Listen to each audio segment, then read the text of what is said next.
Social মিডিয়ার ব্যঙ্গ এখন আর শুধু মজা বা ট্রল নয়, এটা ধীরে ধীরে রূপ নিচ্ছে নতুন রাজনৈতিক ভাষায়। আর এই প্রবণতার সর্বশেষ ঢেউ এখন আছড়ে পড়েছে পাকিস্তানের রাজনীতিতে। ভারতে শুরু হওয়া ককরোচ জনতা পার্টির নামের ব্যঙ্গাত্মক অনলাইন আন্দোলনের প্রভাব এবার সরাসরি দেখা যাচ্ছে পাকিস্তানে। ভারতের এক বিচারপতির বেকার তরুণদের নিয়ে করা বিতর্কিত মন্তব্যকে কেন্দ্র করে এই প্রতীকী আন্দোলনের জন্ম। পরে এটি সামাজিক যোগাযোগ মাধ্যমে দ্রুত ছড়িয়ে পড়ে তরুণদের ক্ষোভ ও হতাশার প্রতীকে পরিণত হয়। এই আন্দোলনের প্রতীক হিসেবে বেছে নেওয়া হয়েছে তেলাপোকা, যা সহজে টিকে থাকে, কঠিন পরিস্থিতিতেও ধ্বংস হয় না এবং দ্রুত ছড়িয়ে পড়ে। আন্দোলনকারীদের দাবি, সমাজ যাদের উপেক্ষা করে তারাই একসময় সবচেয়ে শক্তিশালী কণ্ঠ হয়ে ওঠে।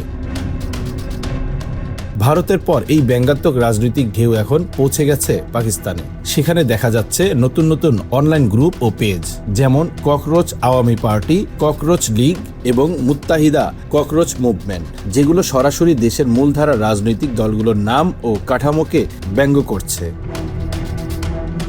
পাকিস্তানের রাজনৈতিক বাস্তবতাকে টার্গেট করেই এসব প্ল্যাটফর্ম গড়ে উঠেছে। তরুণদের একটি অংশ বলছে তাদের কথা শোনা হয় না, চাকরি ও ভবিষ্যৎ অনিশ্চিত, আর মূলধারার রাজনীতি তাদের সমস্যার সমাধান দিতে ব্যর্থ।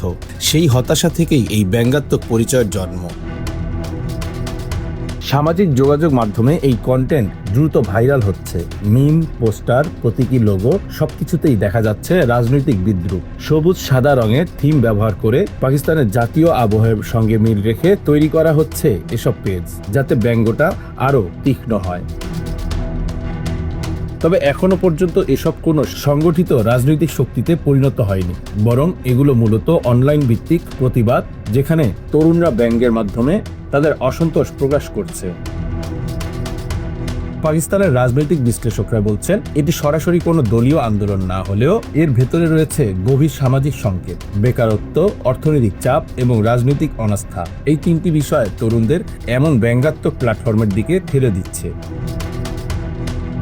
সব মিলিয়ে তেলাপোকা রাজনীতি এখন আর কেবল একটি ট্রেন্ড নয়, এটি দক্ষিণ এশিয়ার তরুণদের নতুন এক ডিজিটাল প্রতিবাদ ভাষা, যেখানে হাসির আড়ালে লুকিয়ে আছে বাস্তব ক্ষোভ।